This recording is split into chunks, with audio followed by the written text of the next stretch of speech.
let's have Dawn, take us through now entrepreneurship. We have been talking entrepreneurship in the wildlife aspects, but this is a little different. And yeah, we really welcome. The floor is yours.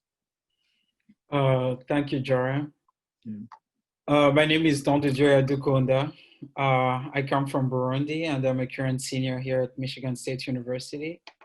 I'm pursuing a double major in agribusiness management and food industry management with a focus on economic development. I'm going to share my screen. I can start my presentation.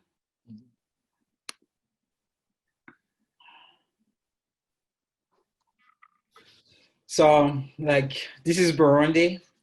And some of the key facts about the country is that, our drums, is a really, big treasure for the country. He marks both our cultural and, social background. Lake Tanganyika, it's one lake that goes through Zambia, Tanzania, and Burundi. And, it arguably has, some of the tastiest fishes. Cattle, especially cows, are an indication of wealth and respect. As a matter of fact, when we're doing dowries, a woman is referred to be like a cow, like a young cow, when they are asking for her hand. And we have not a so peaceful history because it's been marked by long years of civil wars. And the official language is French because we are a former Belgian colony. And just to make it a little bit interactive, I'm gonna teach you how to say hello, in Kirundi. You say amahoro. Can you all say it to me? Amahoro. Yes, amahoro. Amahoro. It means peace. How different is it from the Rwandese? It's the same thing. Okay. It's the same thing. We almost speak the same languages. Okay. So when you greet someone, you say amahoro. I think it's only Burundi and Israel that has the kind of greetings. In Israel, it's amahoro, and then may peace be with you. So it's almost the same thing.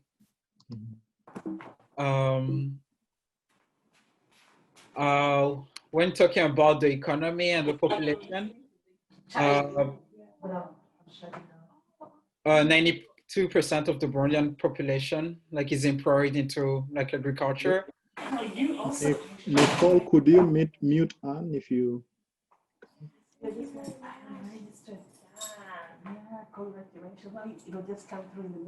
Should I just continue? Anne, is Nicole here? We could mute Anne. Okay, yeah, there we go. Okay. So 92% of the population is into agriculture. Tea, coffee, and cotton are some of the our main export products. And maize, beans, and cassava are some of the food that are consumed locally. 90% of the Burundian dishes are made of maize, beans, and cassava. They say that, based on the World Bank statistics, they say that 1.43, we have a 1.43 unemployment rate. But I believe that's very debatable because from 10 Burundians that I know, 8 of them are unemployed. But that's kind of understandable when you look at the general definition of entrepreneurship, when they say that it's each individual who is engaged in some type of formal or informal business, who are bearing most of the risks and gaining most of the rewards. So when you have a population of 92% employed into agriculture, it's a little bit considered as an entrepreneurship venture, which makes this unemployment rates really low, but it does not really speak to the current situation of Burundians, especially those who are educated. We have 3 ethnic groups, Hutu, Tutsi, and Twa. And for the most part, the causes of the wars were disputes between the majority of those 2 ethnic groups, who are the Hutu and Tutsi. Women are the backbone of the Burundian economy, especially in the agricultural sector, where they are the ones farming, they are the ones taking care of the household activities and even all farm activities. Uh, Land disputes are like really constant due to a high population density, one of the highest actually in Africa. I think we're in the top 10 countries. And like it's also due to poverty because of the high unemployment rates between people who are educated and do not have that willingness to go back to the farms and actually exploit the land. And also forced displacement due to war, refugees coming back and wanting to get back to their lands that is currently occupied by other citizens who remained in the country. And we have one of the highest fertility rates, 5.5 children per woman.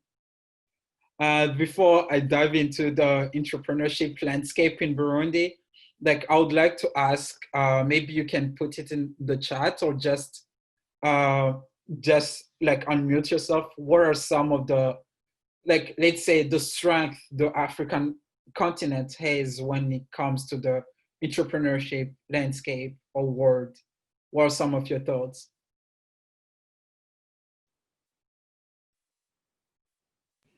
John, ask the question again. What are some, like in your imagination or in your thinking, like what do you think are some of the strengths of the African continent when it comes to entrepreneurship? Yeah, I'll go first. I think there are three things that always stand out for me about Africans. When we have the benefit of not reinventing the wheel. You know, the ideas that are out there, we can get these innovative ideas and make them to be adjustable to our environments. And then secondly, we've got a critical mass of people, we've got populations that can, if they're going to be a customer, they'll access your product. For example, M-Pesa in Kenya highly relies on the population that we have there. And then the idea that some Africans always want to try out new things, they can take the risk. So like M-Pesa doesn't work in many other countries, like in the West, but it works in Kenya and other African countries because there are not so many blockades and people are just willing to have their information out there for as long as they can access this service. Yeah. So those are the three outstanding things that I can think of on top of my head now. Thank you, Anne. And that's really true. Can I get one more comment, like from someone else? Thank you so much. Yeah, I put mine down on the chat. For me, when I hear about entrepreneurship, I think of people who are very rich, or organizations like corporations are the, I don't know, like people can invest and employ others. And especially if one is an entrepreneur, this person must have taken it out, because he's not educated, he's just out to make money. So those are the two qualities I think of. I might be wrong. Thank you so much, Ron. You are definitely not wrong. And it shows like in different settings or like it shows in different jargon, but like everything you said like really applies to Burundi. And here we have some enablers of like a successful entrepreneurship ventures. Here I chose to put the picture of these two women. They actually run like a makeup brand called City Girls. They are Burundian citizens, but one of them lives in Belgium and another one lives in the UK.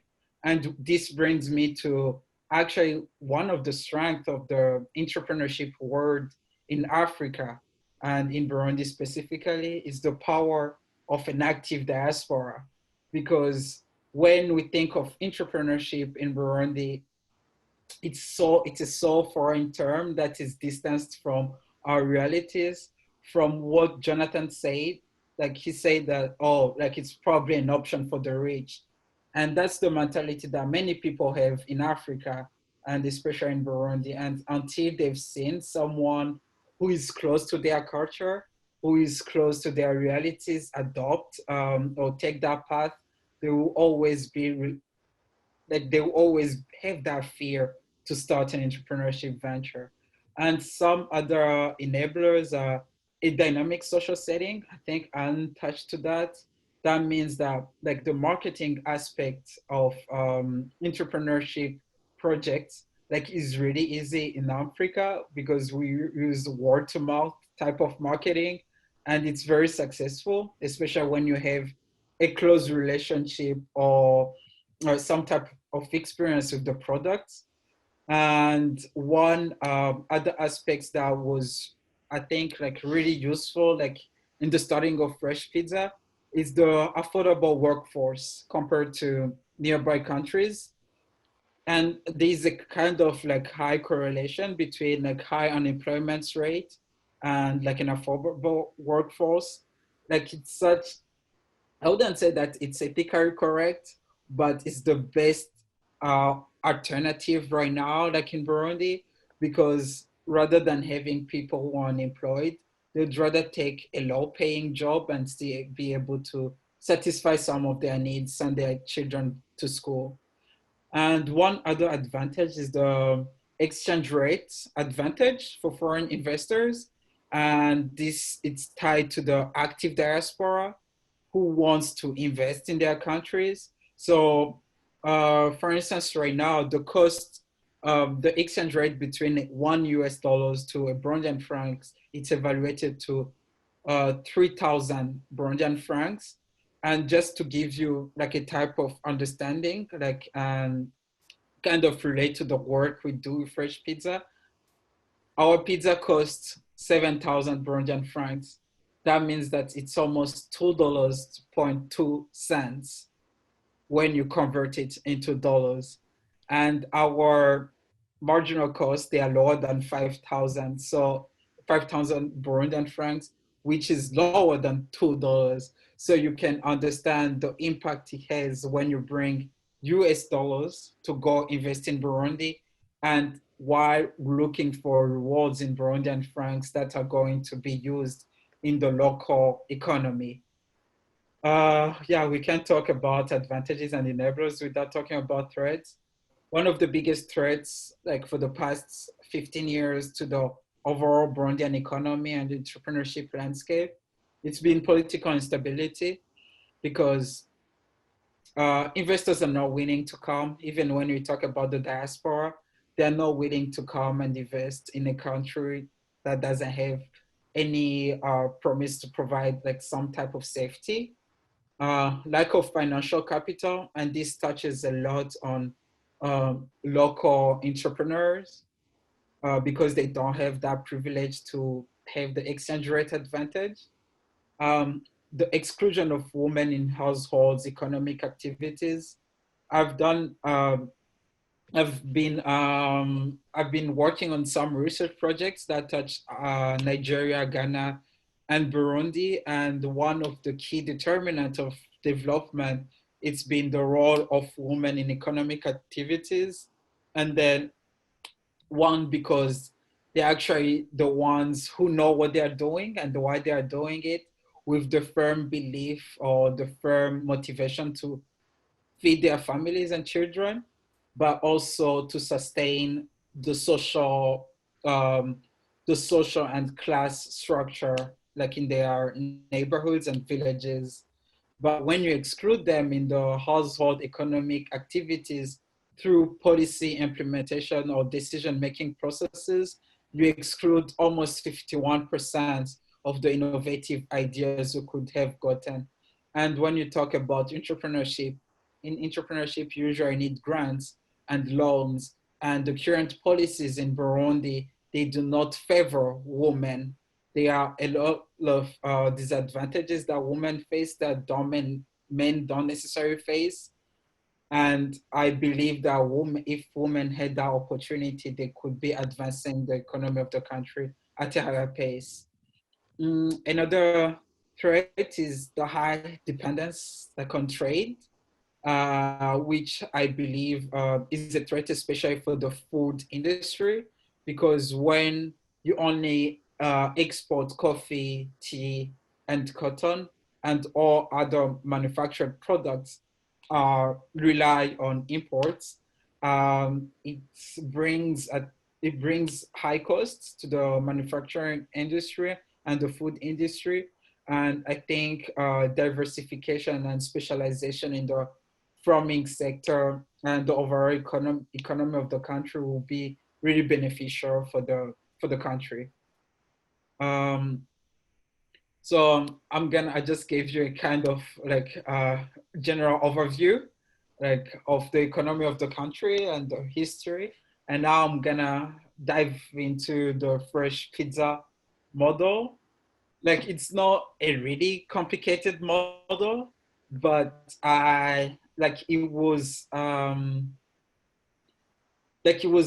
it was designed by like myself based on the skills I had gotten in like in agribusiness and food industry management classes, and with the help of my co-founder, who is a current economics student at Notre Dame University.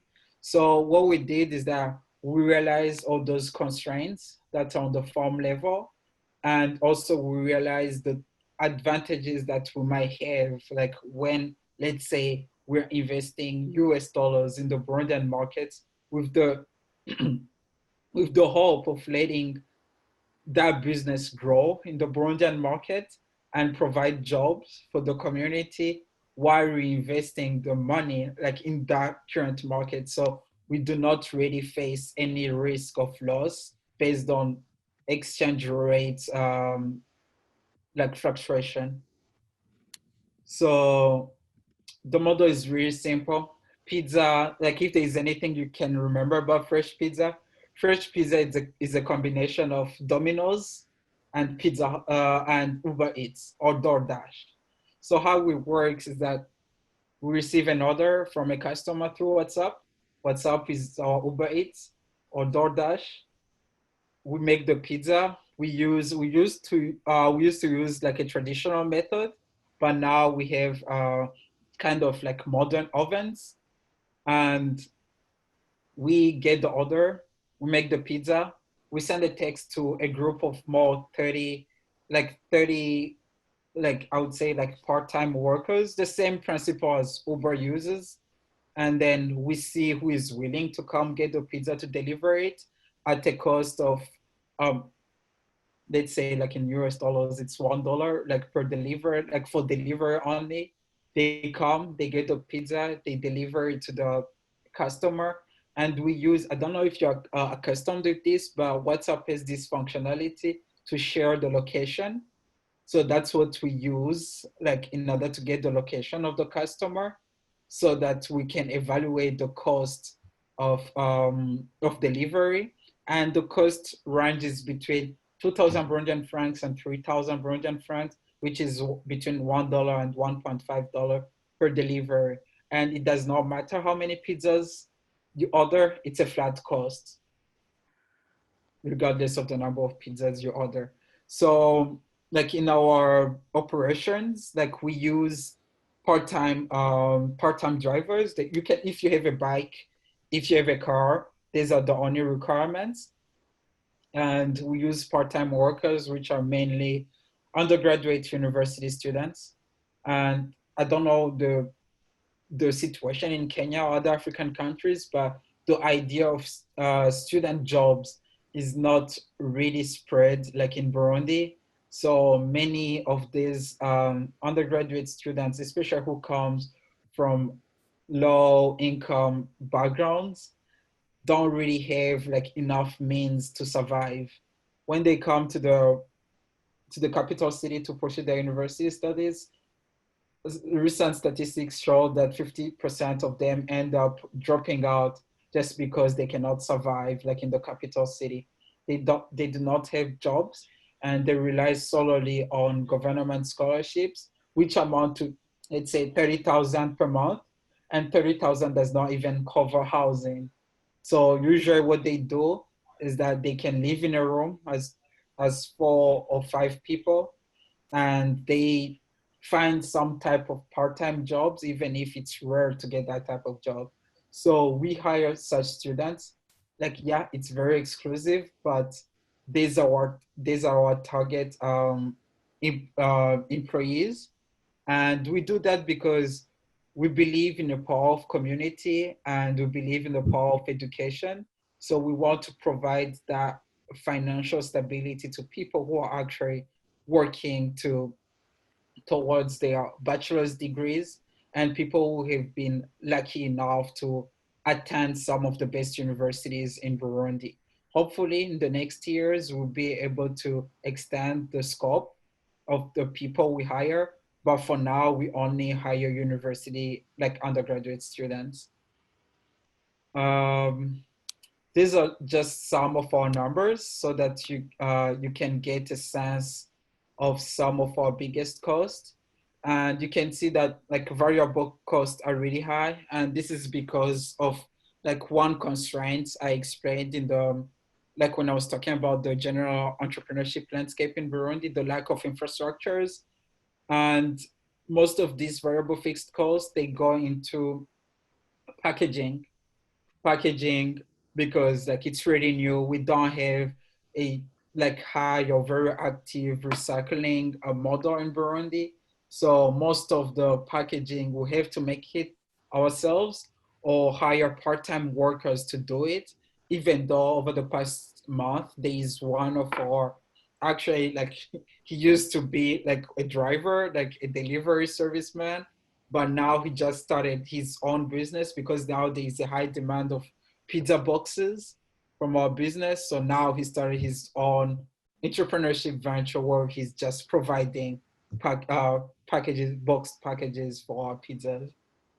Um, the like the cost and revenue graphs, it shows that like in the second quarter and fourth quarter, that's where we have the most sales. And this is easily explainable when you know our like our markets. Our market is mainly like made of like high school students, especially in the capital city, because yeah, they believe pizza is a luxurious good, and most of the pizzas that were sold in the Burundian market, the cost it cost almost twice the price of our pizzas. So by giving them affordable and cheaper pizzas, they feel like, oh yeah, now it's a product I can afford. And then in the second quarter, that's when most schools are closed. So it's holiday time and students are able to convince their parents to buy them a pizza. So you might wonder, what do we do? What is our formula for success?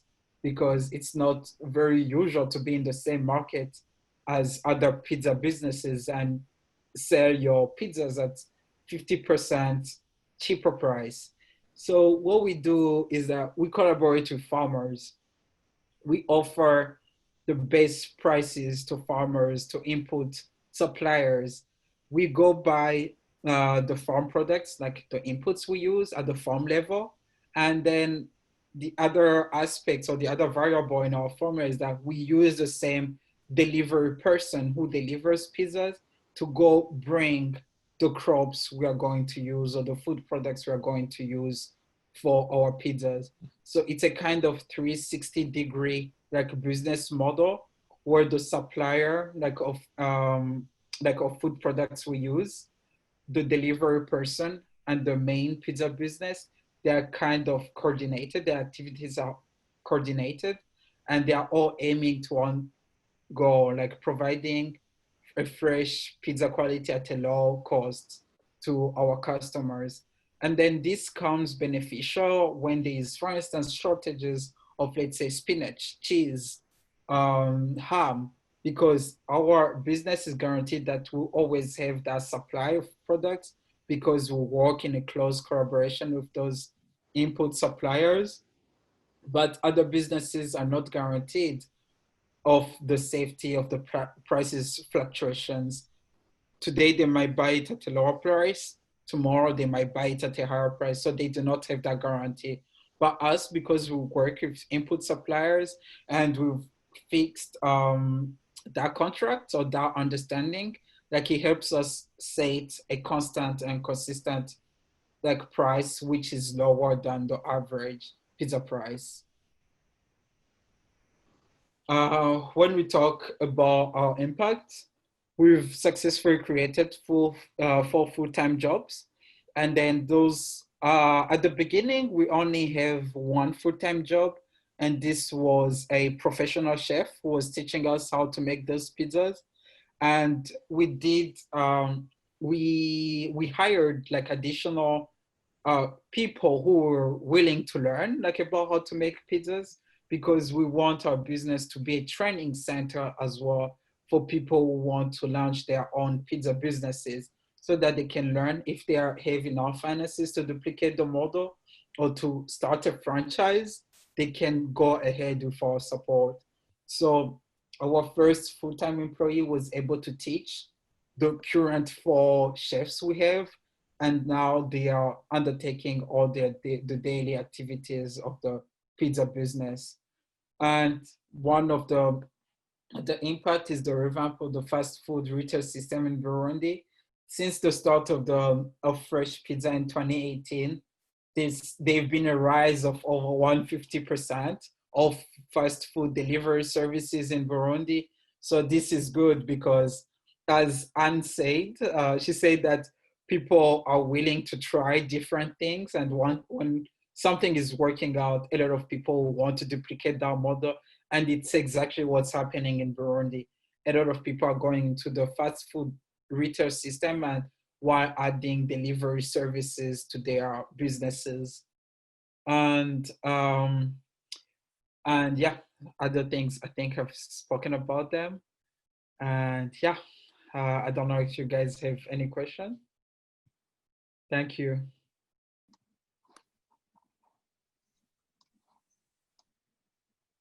Thank you, Don. Thank you, Don, for that.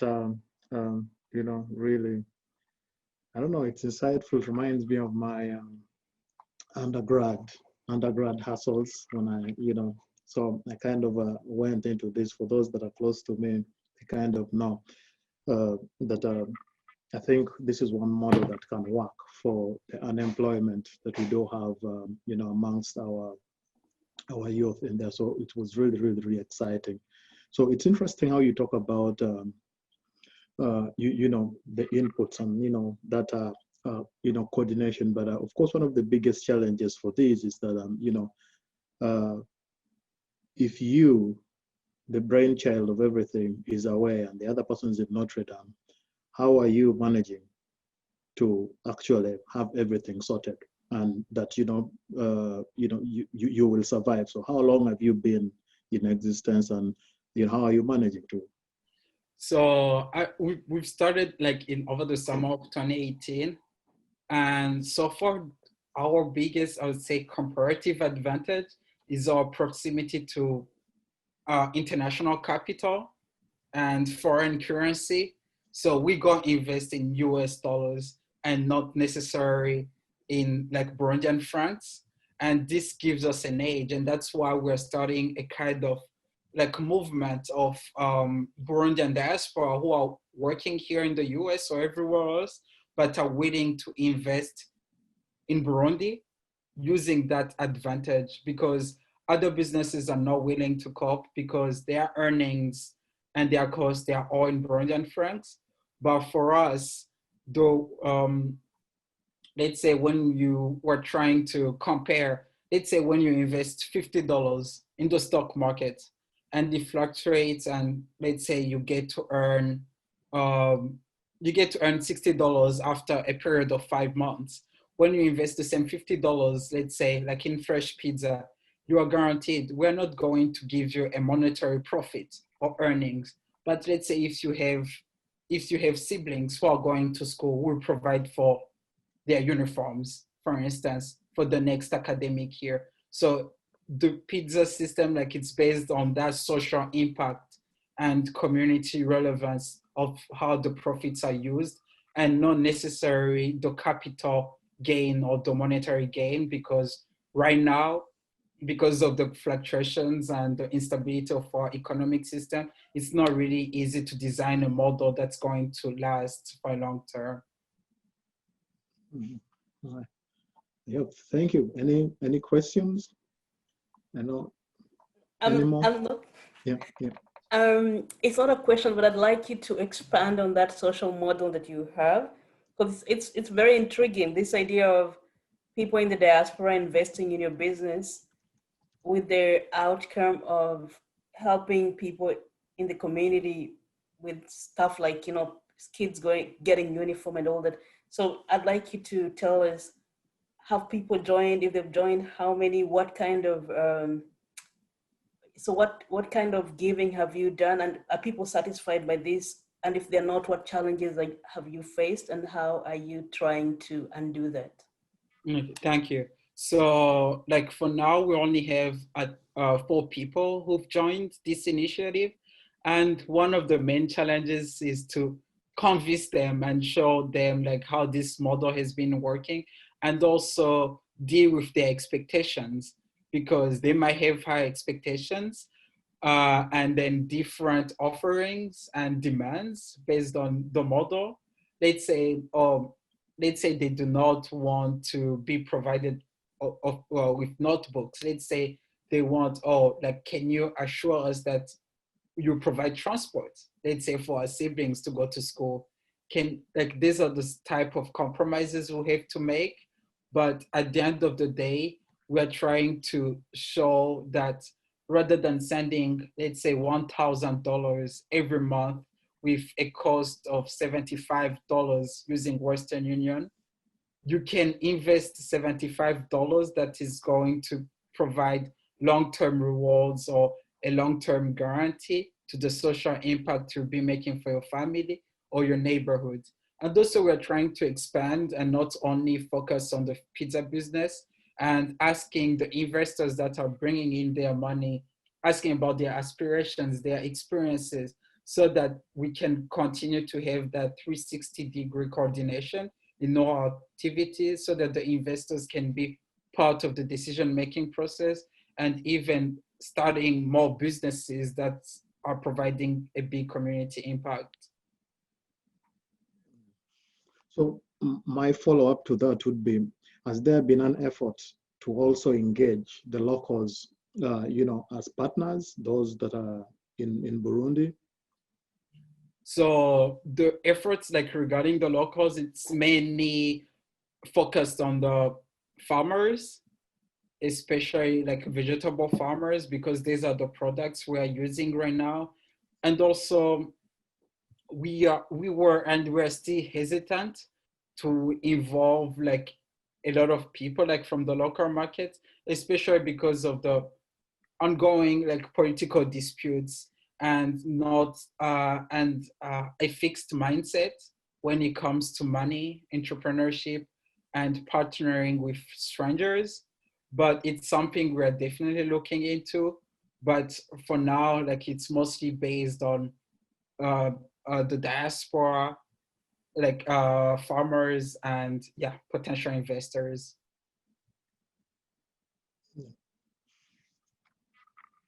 One of the biggest things, of course, you do have there is as an input is wheat. Where do you grow wheat in the country? Is it something you still get from the farmers? Yes, it's something we still get the farmers. Yeah. Oh, so you buy wheat from the farmers and process it yourselves? No, we do something called like contracts with the farmers, and then those contracts, it's if we provide you prices at which we're gonna buy that wheat from, and then those prices, they're different, of course. Like, you can provide that wheat processed, and there's additional cost, or you can provide the raw material, the raw crop, and then we make sure that those prices are at, like, I think now it's 0.25% higher than the usual farm level price, which makes it easier for our collaboration with the farmers, because they usually get low prices from retailers, normal retailers. Yeah. Did I see a hand up? Oh, okay, there is a question here. What made you choose pizza as your product? And how much was your initial capital? So we chose pizza. Do you guys know about Start Times, like all those like international like TV networks? So Burundians love soccer. I feel like most Africans. And then some of the ads that are shown on those international like network TVs, it's usually beer like Heineken or fast food products, burgers or pizzas. So like as a kid and like most of my friends, especially the current medium and the low income families, it's such a distant product that not many people can get, or like I would say like it's even like a forbidden reality for many people to think of, because they're like, oh, you know, there's no way we are ever going to afford that. That's a white people's food product. So with that, we're like, oh, how about to provide that product for those kids, like for those people who always like being challenged by getting it. And also we're like, okay, now the middle class is kind of growing in Burundi. People are looking to diversify their diets. People are looking for more exotic food, but the current constraint is the prices of those products. So how about to provide that type of product that people are looking for, who are giving jobs and at a lower price? And yeah, these were mainly like our motivations, like in starting in choosing pizza. And our initial capital was $5,000, and it was mainly invested by like the founders, myself and my co-founder.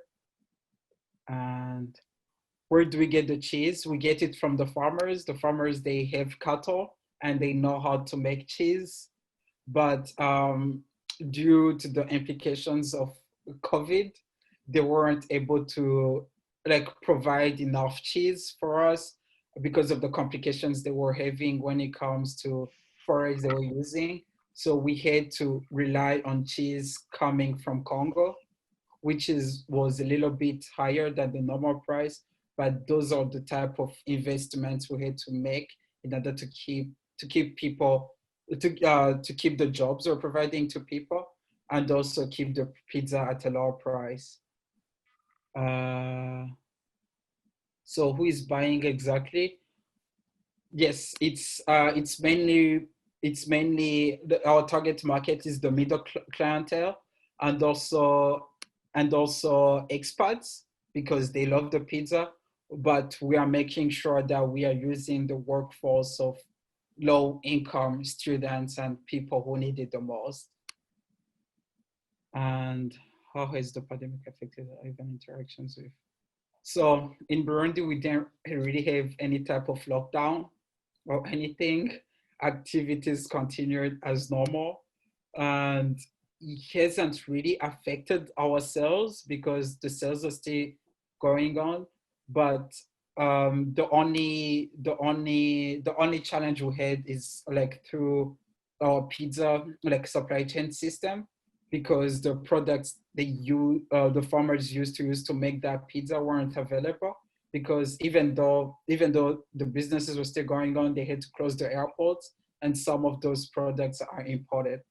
So we had to actually like import the cheese from Congo, and the students get to eat free pizza.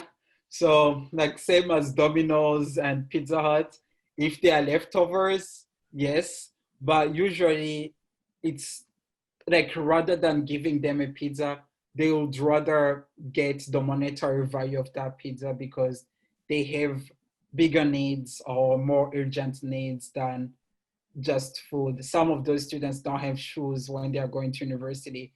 They rely on one shirt like throughout one academic year. So even that willingness to ask for pizza or even to accept that pizza is not there. They would rather sell that pizza.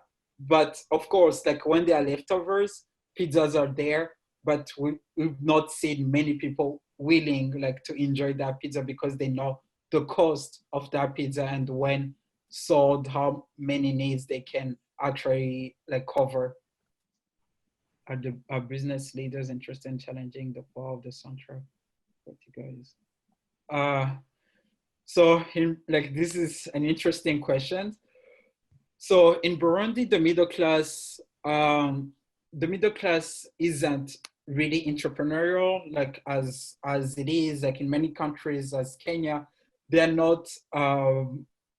Like we do not have business leaders. Business leaders are political leaders. So everything, the politics and the economy is intertwined, and then they are the stakeholders in both entities. So the political instability is a prerequisite, I think, to like all the challenges we are having right now in the economic and business world. So yeah, we do not have two separated structures when we talk about businesses and economy.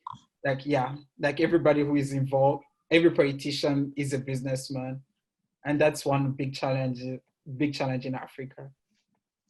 So one of the things, you know, as you employ these people, have you seen some of them try to say, hey, I probably have to start up my own pizza point as well? And like, do you help those if, you know, or you look at them as competitors? Do you like empower some of those young men to? As I explained before, we just had one of our former like employees who just started his own like pizza boxing like business, and then he's our main like supplier of those boxes. But we haven't really grown to be able to provide like financial like support or franchising pizza businesses that want to start. But it's definitely something we do, because one of our main mission is to train Burundian youth how to be self-reliant and to raise awareness about the skills they already have or the skills they can acquire that can be beneficial to both themselves and their communities, while keeping in mind that giving back to your community is the best empowering tool you can provide to your community. Okay, John, I had a question, is a general question on entrepreneurship. I know the recent, I would say maybe 10 years, entrepreneurship has been a big word, especially among the youth, especially when you talk about youth unemployment. Everybody's looking into entrepreneurship. Like you can do something by yourself and for yourself, and you can also use that as a means of hiring or offering jobs for other people. So as a young entrepreneur, and you've talked about the challenges involved as well, because there's capital involved and there are other things involved.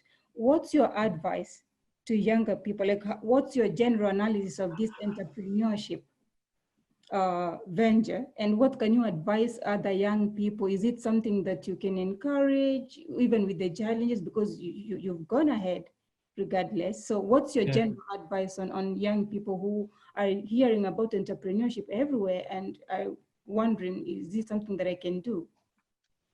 So this might not be like a popular opinion, but my general advice is have a strong like pillar to hold on when everything fails.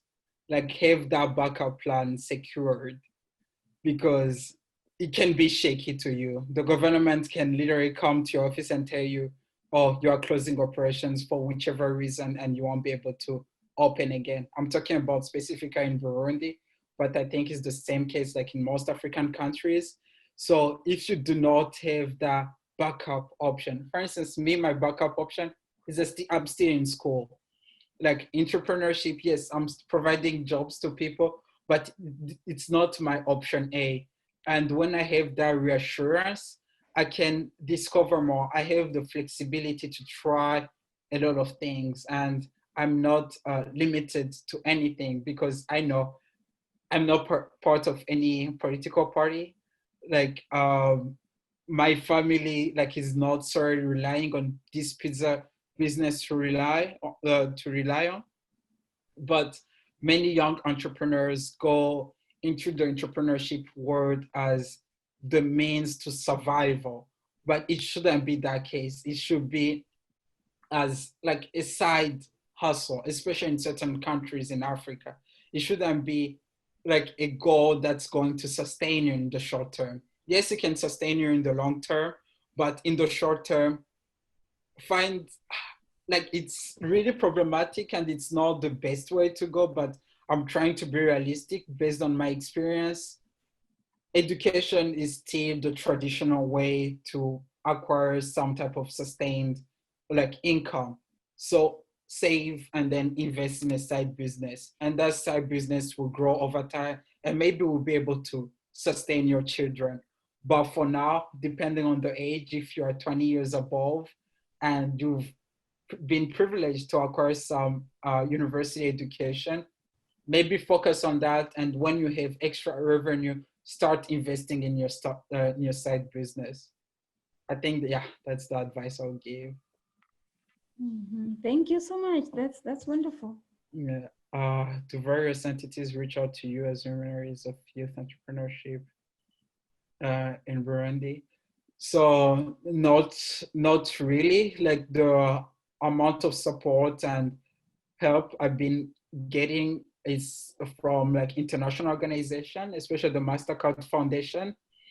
And then they've helped me like get a grant as well, like to invest in the pizza business. So these are the only like entities that are actually reaching out for me, like to speak about my experiences and also support it. And local organizations, like there's this saying or this like moral conduct, like in some developing countries, that puts competition before collaboration. So when you hear that someone is doing something like really good for the community, rather than seeing them like as potential collaborators, some people see you as like a competitor, especially when you come with the like diaspora badge on you. So not many people like are really willing to collaborate. Right. I mean, I must say, you know, you have quite a model, you know, well thought out. I was looking at how you network through WhatsApp and, you know, reach out to the groups in the community that are your suppliers, and, you know, the decision to actually take on undergrads as, you know, the suppliers. Yeah, it's really very, very exciting and well thought out plan that, you know, it just doesn't take anyone. It takes somebody who really takes their time to kind of say, okay, how do these things work and how could I bring this together? And we have seen that these innovations such as yours have actually helped people.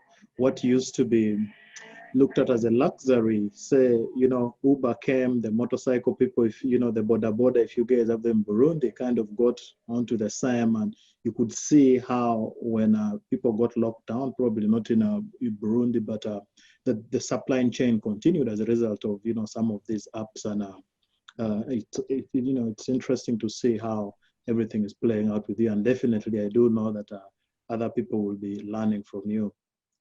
You know, here, and we'll be reaching out to you. So again, looks like Damaris will be the point person, you know, for all of this. But yeah, looks like that has been our evening for the day. It was very, very nice seeing all of you, you know, and you know, I think a refreshing talk about you know, the simple alternatives that people have out there.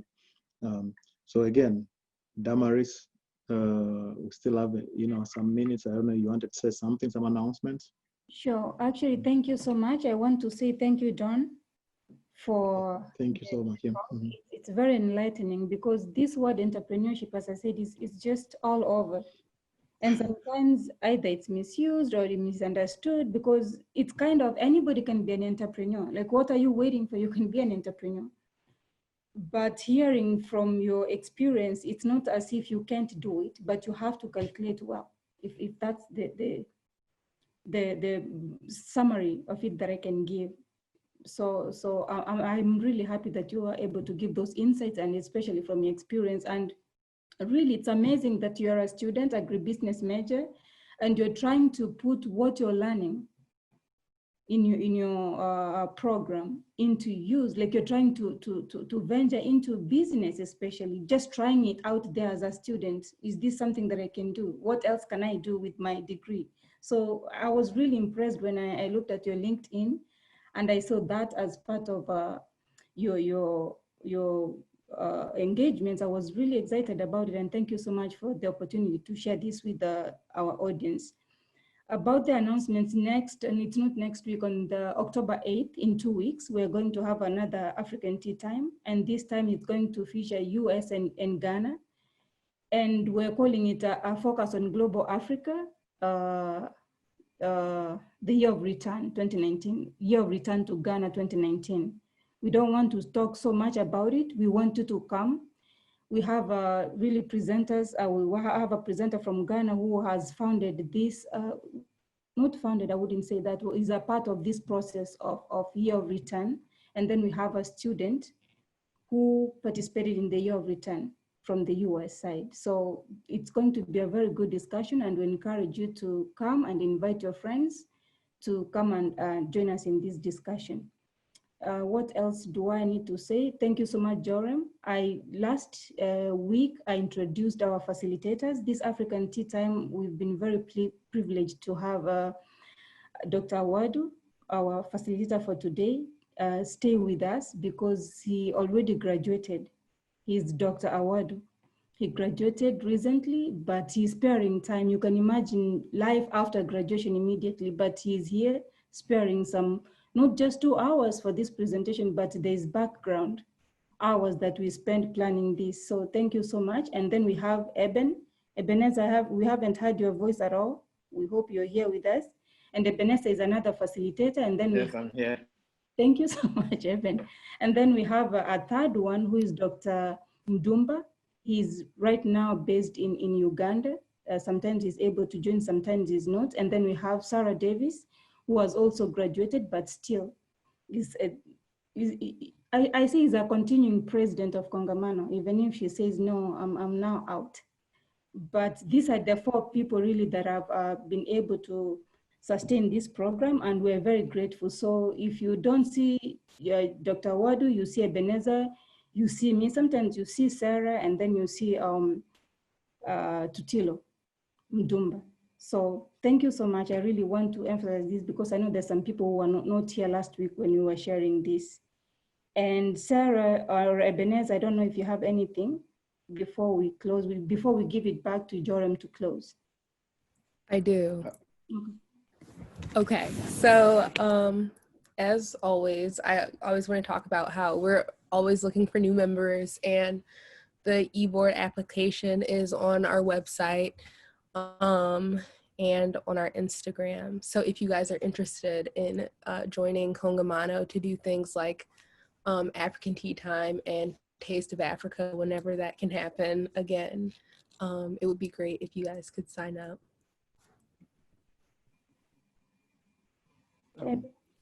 So just to remind everyone that any one of us can also present at tea time, just like we had our presenters for today.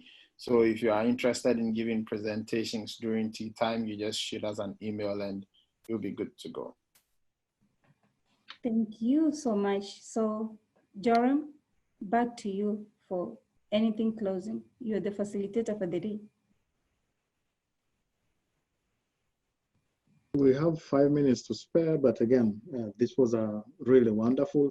Thank you to the presenters. I know Timothy is gone, but yeah, Don, again, very, very wonderful, presentation, and also to the, the entire team that has been in position to stay and, be a part of this.